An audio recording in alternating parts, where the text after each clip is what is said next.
Halo sobat, balik lagi sama Nostalgia Film. Tempatnya kita mereview film jadul berkelas. Kali ini Nostalgia Film akan mereview film yang bertema anjing dan manusia.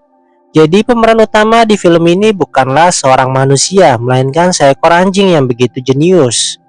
Bahkan kejeniusannya melebihi otak manusia. Wow. Namun banyak masalah yang harus ia hadapi di saat dia mengadopsi seorang anak dan di saat ia membesarkan anak tersebut. Nah, jika kamu penasaran bagaimana isi filmnya, yuk langsung saja tonton pembahasan filmnya. Akan tetapi sebelum kita masuk ke pembahasan filmnya, tolong bantu aku untuk klik tombol subscribe channel ini dan bunyikan lonceng notifikasinya sob, agar aku terus bersemangat membuat kamu bernostalgia.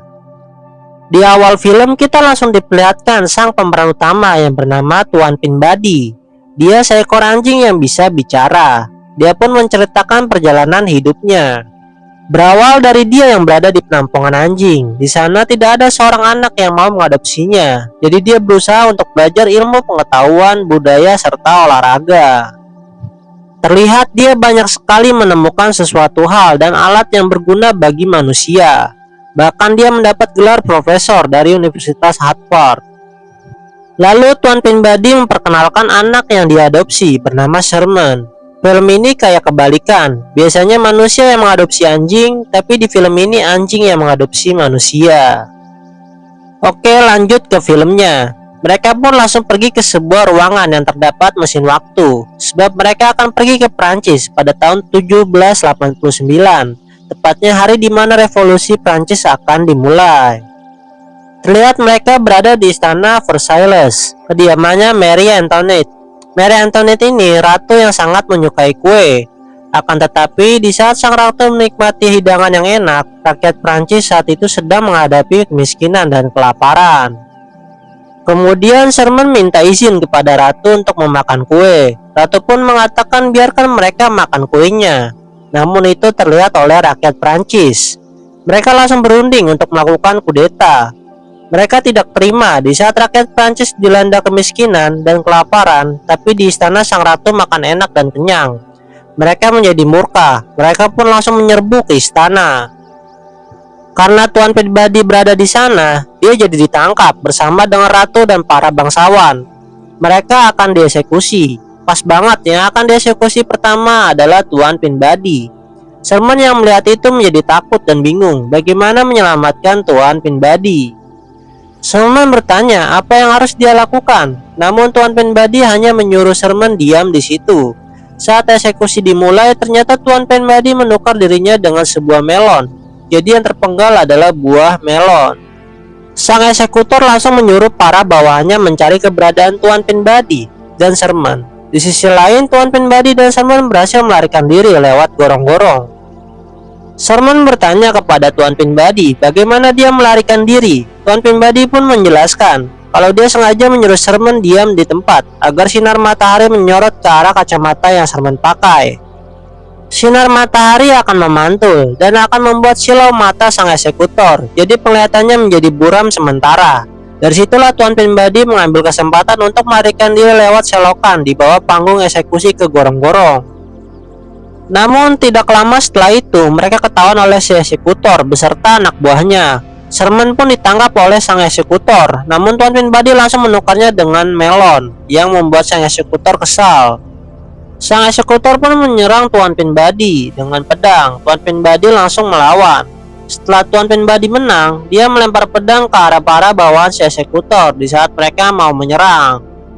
Lemparan pedang itu menyebabkan bendungan air retak dan hancur yang menyebabkan air memenuhi gorong-gorong tersebut dengan cepat. Namun dengan kejeniusan Tuan Pinbadi, mereka memanfaatkan gas metana saluran pembuangan dengan cara membuat gesekan yang menghasilkan api agar menyebabkan ledakan yang begitu besar, membuat mereka dapat keluar dari gorong-gorong tersebut. Setelah itu mereka sukses mendarat dengan selamat. Mereka langsung menuju mesin waktu agar kembali ke masa depan. Lalu Sherman bertanya, besok kita mau kemana Tuan Pinbadi? Tuan Pinbadi menjawab, kita ke sekolah, karena besok hari pertama Sherman masuk sekolah. Scene berganti keesokan harinya. Terlihat Tuan Pinbadi sedang mengantar Sherman ke sekolah. Sesampai di sekolah, Tuan Pinbadi memberikan sebuah peluit anjing yang akan berguna untuk Sherman. Kemudian scene berganti saat Sherman sedang di kelas. Terlihat guru bertanya perihal George Washington.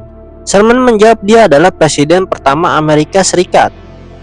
Lalu sang guru bertanya kembali pohon apa yang beliau tebang saat dia masih kecil. Ternyata ada murid perempuan yang bernama Penny mau menjawab. Dia menjawab pohon cherry. Namun disangkal oleh Sherman kalau itu hanya fiktif belaka. Karena hal itu, Penny menjadi kesal kepada Sherman. Di saat jam istirahat, Penny yang melihat Sherman berencana membalas Sherman. Penny bertanya, apakah kamu memakan makanan manusia? Bukannya kau anjing? Perkataan Penny membuat Sherman kaget. Penny mengatakan karena ayahmu anjing, berarti kau juga anjing. Lalu Penny membuang roti yang dimakan Sherman ke lantai. Setelah itu menyuruh Sherman mengambilnya. Di saat Sherman mau mengambilnya, Penny mencekiknya. Kemudian Sherman menggigit lengan Penny. Karena hal itu, Tuan Pinbadi dipanggil ke sekolah. Di sisi lain, kepala sekolah memanggil Nyonya Grunion dari Biro Perlindungan Anak. Dia bertugas untuk mengambil hak asuh anak jika orang tua tersebut terbilang gagal dalam mendidik sang anak. Jadi Nyonya Grunion menganggap Tuan Pinbadi gagal membesarkan Sherman karena dia seekor anjing dan Sherman seorang manusia. Jadi besok malam dia akan mengunjungi kediaman Tuan Pinbadi untuk mengecek semuanya. Scene berganti ke rumah Tuan Pinbadi. Di sana Tuan Pinbadi menasihati dan bertanya kenapa dia menggigitnya. Sherman menjawab karena Penny memanggilnya anjing. Perkataan itu membuat Tuan Pinbadi kaget serta sedih. Di saat Tuan Pinbadi galau mikirin Sherman, dia mengingat kembali saat dirinya bertemu dengan Sherman dan bagaimana ia membesarkan Sherman.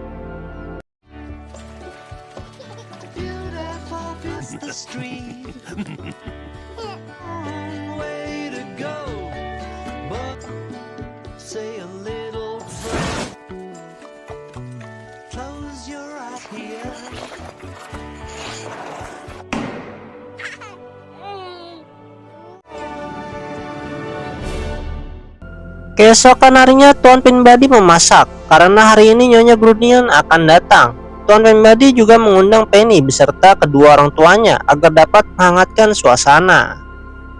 Penny dan orang tuanya pun sudah datang. Tuan Pinbadi menyuruh Sherman mengajak Penny bermain, sedangkan Tuan Pinbadi mengajak orang tua Penny mengobrol. Di saat Sherman sedang mendekatkan diri sama si Penny, Tuan Pinbadi mencoba menghibur orang tua Penny dengan cara bermain musik.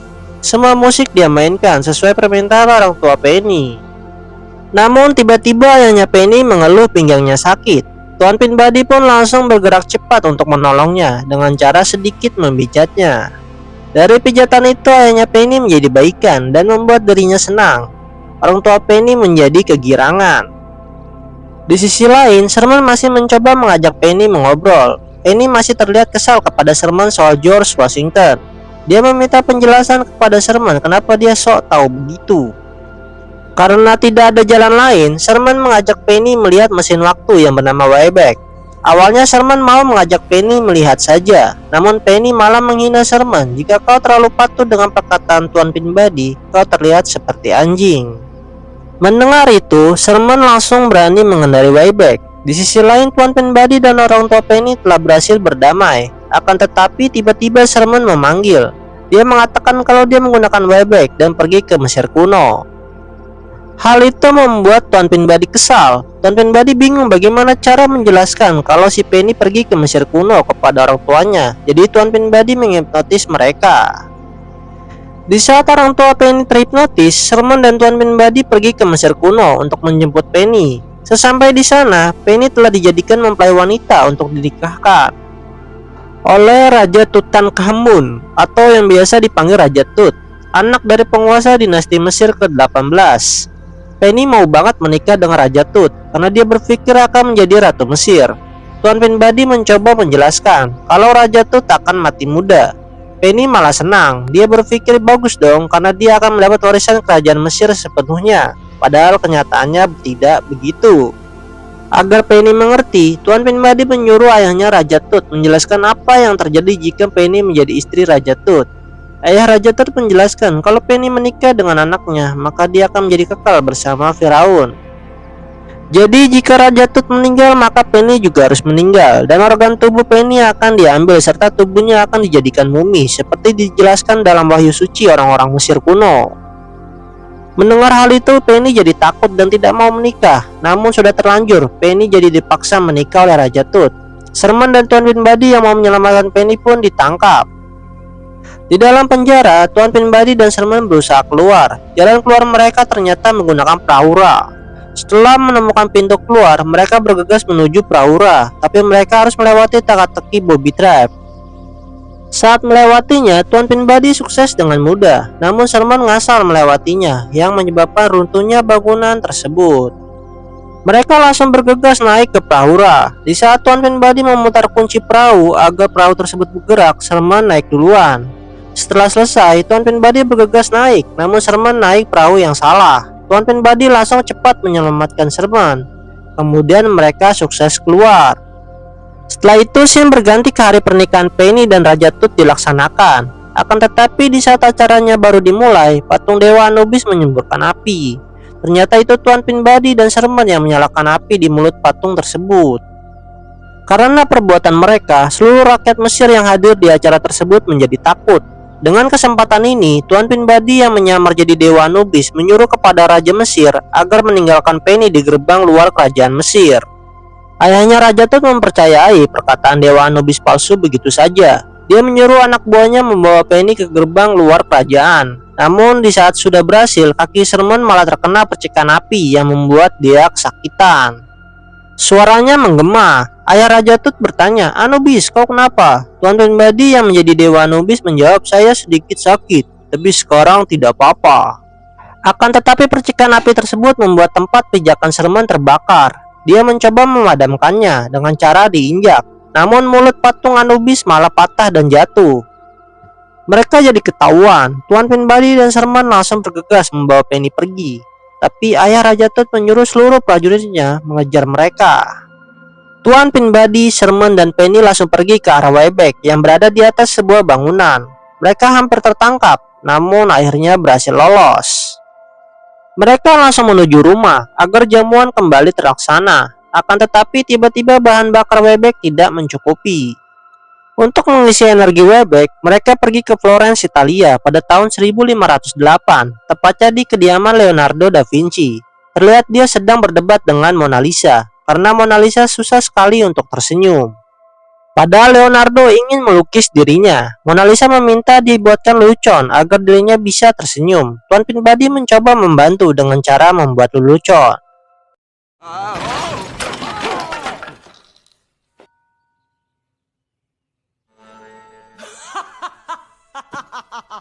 Dan ternyata work it. Mona Lisa tertawa begitu keras. Da Vinci langsung menyuruh Mona Lisa mempertahankan senyumannya agar Da Vinci dapat menyelesaikan lukisannya. Setelah itu, Da Vinci membantu Tuan Pinbody untuk memberikan energi pendorong Wayback. Sherman yang berada di situ ingin membantu, tapi Penny mengajak Sherman berkeliling. Awalnya Sherman menolak dan Tuan Pinbody juga melarang Sherman keluyuran. Namun Da Vinci mengatakan tidak apa-apa jika mereka mau pergi berkeliling. Sherman dan Penny berkeliling di kediamannya Leonardo da Vinci. Terlihat mereka sampai di loteng. Di sana ada pesawat pertama di dunia. Penny mengajak Sherman menerbangkannya, tapi ditolak oleh Sherman karena takut dimarahi Tuan Pinbody. Namun karena si Penny ini bocah nakal, jadi dia pura-pura bertanya bagaimana cara menerbangkan pesawatnya kepada Sherman. Sherman yang polos pun memberitahu caranya, dan tiba-tiba pesawat itu lepas landas menerbangkan mereka berdua. Sherman ketakutan karena takut jatuh, tapi Penny malah mengira itu hal yang menyenangkan. Di sisi lain, Tuan Pinbody dan Da Vinci belum tahu jika Sherman menerbangkan sebuah pesawat. Balik lagi ke Sherman dan Penny. Terlihat Penny menantang Sherman untuk mengendalikan pesawatnya. Otomatis Sherman menolak karena takut, tapi Penny sengaja melepas kendali yang menyebabkan pesawat menukik ke bawah. Sherman langsung gercep pegang kendali dan dia pun berhasil mengendalikan pesawatnya. Karena Sherman berhasil mengendalikan pesawatnya, dia menjadi senang. Warga Italia yang melihat pesawat milik Da Vinci menjadi kagum atas penemuannya. Sherman dan Penny terbang berkeliling, yang pada akhirnya terlihat oleh Tuan Pinbody dan Da Vinci. Tuan Pinbody yang melihatnya mengatakan, "Sherman, kau tidak tahu cara mendaratkan pesawat itu." Sherman yang mendengarnya menjadi panik, yang membuat Sherman ceroboh. Pesawat langsung menukik ke bawah ke arah Tuan Pinbody dan Da Vinci. Pada akhirnya mereka berdua sukses mendarat di atas pohon. Pesawatnya hancur, tapi Da Vinci terlihat bahagia karena pesawat buatannya bekerja dengan baik dan Sherman adalah orang pertama dalam sejarah yang berhasil terbang. Tapi Tuan Pinbody marah karena kecerobohan Sherman dan Penny, lalu meminta Da Vinci untuk membantunya menyalakan pendorong mesin waktu agar mereka dapat segera kembali ke rumah. Setelah itu, Sherman mencoba meminta maaf kepada Tuan Pinbody. Penny mencoba membantu menjelaskan, tapi Tuan Pinbody juga marah kepada Penny karena dialah penyebab anaknya menjadi nakal. Karena Penny anak nakal yang suka membangkang, dia melawan perkataan Tuan Pinbody dengan menyinggung kalau Sherman akan diambil oleh Nyonya Grunion darinya. Sherman yang mendengarnya bertanya apakah itu benar. Di saat Tuan Pinbody menjelaskan, muncul lubang hitam besar di hadapan mereka. Tuan Pinbody langsung berusaha mengendarai Wayback agar menjauhi lubang hitam tersebut. Namun Sherman merajuk. Di saat Tuan Pinbody berusaha mengendarai Wayback, Sherman langsung dibentak oleh Tuan Pinbody agar dirinya diam dulu. Tuan Pinbody berhasil membawa Wayback menjauh dari lubang hitam. Namun mereka terlempar ke zaman Perang Troya pada tahun 1184 sebelum Masehi. Terlihat Sherman gabung dengan pasukan Spartan yang akan menyerang kerajaan Troya. Namun kemudian Tuan Pinbody datang bersama dengan Penny. Dia mengajak Sherman untuk pulang, tapi Sherman menolak. Dia ingin ikut perang bersama prajurit Spartan lainnya. Tuan Pinbody mencoba menjelaskan apa itu perang Troya, namun Sherman tetap kekeh untuk pergi ke medan perang. Perang pun dimulai. Sherman mencoba menyerang salah satu prajurit Troya. Akan tetapi prajurit Troya itu memiliki badan yang sangat besar, yang membuat Sherman ketakutan. Sherman mencoba melarikan diri, namun tetap dikejar. Tapi untungnya Tuan Pinbody menyelamatkan Sherman. Setelah itu Tuan Pinbody mengajak Sherman ke kereta kuda yang para prajurit Spartan bawa. Namun tiba-tiba gerbang besar kerajaan Troya jatuh yang menimpa kereta kuda tersebut. Kereta kuda tersebut berjalan yang awalnya lambat lama-lama menjadi cepat. Terlihat di dalam kereta itu ada Penny yang terjebak. Jadi Tuan Pinbody dan Sherman berusaha mengejar kereta tersebut dengan kuda. Di saat berhasil menghentikan kereta tersebut, Tuan Pinbody dan Sherman langsung berusaha menyelamatkan Penny. Namun baju Penny tersangkut. Di saat Sherman mau membantu Penny, sayangnya itu membuat kereta kuda itu berat sebelah, yang menyebabkan kereta kuda itu akan jatuh ke jurang. Tuan Pinbody yang melihat itu langsung gercep menyelamatkan mereka. Tapi sayangnya di saat Sherman dan Penny berhasil selamat, Tuan Pinbody ikut jatuh bersama kereta kuda itu. Sherman menjadi sedih karena dia mengira Tuan Pinbody telah tewas. Lalu dia memutuskan pergi ke rumah, tepatnya saat Tuan Pinbody masih hidup. Setelah itu scene berganti ke rumah Tuan Pinbody. Mereka berhasil bertemu dengan Tuan Pinbody dan menjelaskan kejadian yang sebenarnya. Namun kemudian Sherman dari masa itu muncul yang membuat kedua Sherman kaget. Sherman mencoba menjelaskan kalau dia melewati banyak petualangan yang menyebabkan Tuan Pinbody tewas di zaman Perang Troya. Tapi Sherman dari masa kini tidak percaya. Kemudian orang tua Penny datang. Mereka ingin langsung memulai makan malam. Namun tiba-tiba Nyonya Grunion juga datang. Tuan Pinbody langsung menyambutnya dan berusaha menghipnotis Nyonya Grunion beserta orang tua Penny. Tapi sayangnya tidak berhasil. Namun Sherman masa kinilah yang terhipnotis, yang membuat Nyonya Grunion dan orang tua Penny melihat bahwa ada dua Sherman di situ. Tiba-tiba Tuan Pinbody dari zaman Troya juga datang yang membuat semua orang kaget. Lalu Sherman bertanya, bagaimana kau bisa kembali? Ternyata dia membuat Wayback yang sederhana. Wow. Lalu Tuan Pinbody mengajak Sherman kembali ke masanya, tapi dicegah oleh Nyonya Grunion yang menyebabkan perpecahan rangkaian waktu. Namun Nyonya Grunion tidak peduli dan tetap membawa Sherman pergi. Tuan Pinbody menjadi kesal, lalu langsung menggigit Nyonya Grunion. Karena kejadian gigit-menggigit itu, Nyonya Grunion melapor ke polisi dengan tuduhan penyerangan. Kemudian Tuan Pinbody mengajak mereka untuk pergi. Tuan Pinbody mengajak Sherman dan Penny ke Wayback.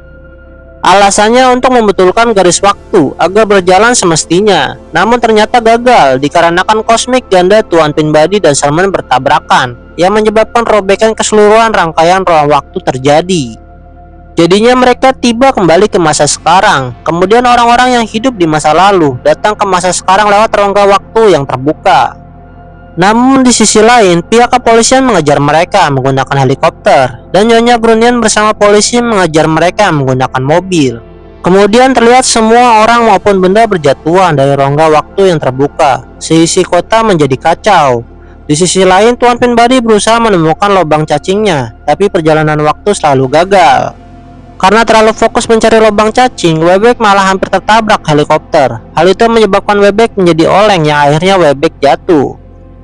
Polisi langsung dengan cepat akan menangkap Tuan Penbody, tapi orang-orang dari masa lalu melindungi mereka. Namun mereka dengan mudah dikalahkan. Tuan Penbody langsung keluar dari Webek, dan pihak kepolisian langsung menangkapnya. Sherman mencoba menyelamatkannya. Dia mengaku kalau dirinya yang salah, dia menggunakan Webek tanpa persetujuan Tuan Penbody. Namun Nyonya Grunion tetap menyangkal dan menginginkan Tuan Penbody ditangkap. Lalu tiba-tiba Sherman berkata, "Aku juga seekor anjing," karena dia bangga mempunyai ayah seperti Tuan Penbody. Orang-orang yang pernah bertemu Tuan Penbody, polisi dan semua orang yang menonton kejadian itu mengaku diri mereka seekor anjing.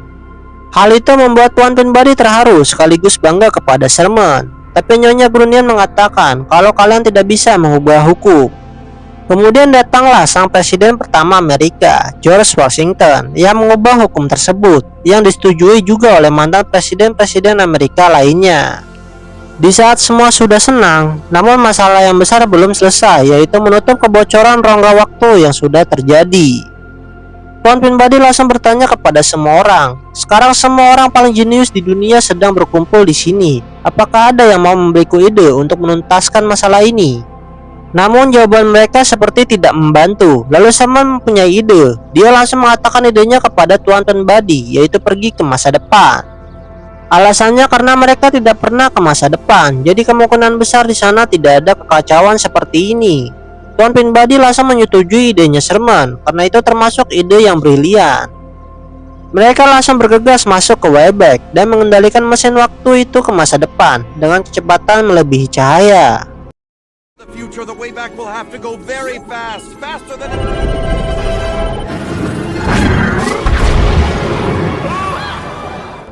Setelah Tuan Penbody dan Sherman berhasil menembus masa depan, semua orang, benda, dan peralatan dari masa lalu kembali ke zamannya masing-masing lewat rongga waktu yang terbuka. Di sini ada kejadian lucu, yaitu pemimpin pasukan Spartan menculik Nyonya Grunion dan membawanya ke zaman Yunani kuno. Setelah semua kekacauan kembali normal, namun Tuan Penbody dan Sherman belum kembali. Penny mengira kalau mereka mengorbankan diri agar semua kembali normal, tapi kenyataannya tidak begitu. Mereka berhasil kembali, yang membuat semua orang gembira melihat kedatangan mereka. Lalu scene berganti saat Tuan Penbody mengantar Sherman ke sekolah. Di waktu sekarang, Sherman dan Penny menjadi teman dekat atau biasa disebut sahabat. Kemudian scene berganti ke semua orang dari masa lalu. Mereka terlihat menggunakan pakaian serta peralatan dari masa depan, yang padahal belum ada di zamannya. Uniknya, di zaman Troya, pemimpin Sparta menikahi Nyonya Grunion dan mereka hidup bahagia. Setelah itu, film pun selesai. Nah, itulah pembahasan film tentang anjing dan anak lelakinya. Mungkin terlihat aneh jika seekor anjing mengadopsi manusia. Apalagi lebih anehnya lagi bahwa anjing itu lebih pintar dari manusia. Itu seperti membuat kita terpukul karena dikalahkan oleh seekor anjing. Tapi kita bawa santai saja, kan cuma film. Film ini seperti mengajarkan kita, jika kita ingin menjadi jenius dan menciptakan peralatan yang hebat, kita perlu belajar sekaligus mempunyai motivasi untuk diri kita dapat berkembang dan maju. Namun jangan terlalu menganggap semua hal perlombaan, akibatnya bisa membuatmu gila. Bawa santai saja, karena hasil tidak akan mengkhianati proses yang sudah kita lalui. Oke sobat, terima kasih sudah menonton pembahasan film dari Nostalgia Film. Semoga kalian menyukainya. Dan aku meminta maaf jika masih banyak kesalahan saat membawakan alur filmnya. Sampai jumpa di video selanjutnya. Thanks for watching and see you.